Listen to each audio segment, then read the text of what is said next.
Hello, everyone. Welcome back to RYGR Sports. My name is Logan, and today in college basketball, we had a pretty huge upset. Well, I wouldn't consider it a huge upset, but Miami of Ohio, they were 31-0 coming into their first conference tournament game today, and they actually lost to the UMass Minutemen and are now 31-1 on the season.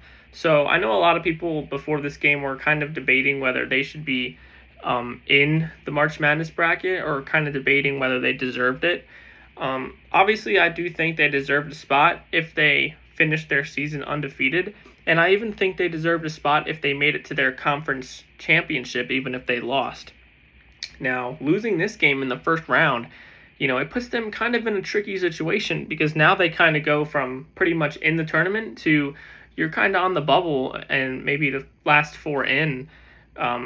Type of situation now. So personally, I think it's important to to realize, hey, do we want the most deserving teams in the tournament or do we want the best teams in the tournament?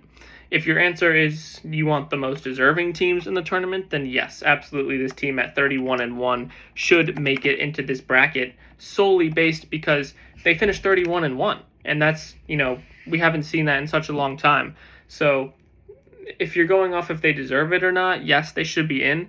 But if we're just taking the best teams in the country, which 64 teams, obviously not counting conference champions, if we want the best teams in this tournament, then I do not think they deserve to be in because they play in the MAC, which is obviously not as good as the other conferences we have.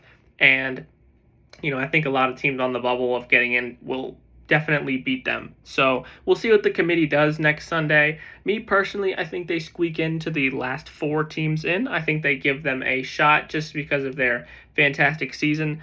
But this one can definitely go either way. I do think they'd lose in the first round of March Madness. I don't think they're good enough to beat one of these Power 5 caliber teams. So I'm going to take them to make the tournament, but lose in the first game.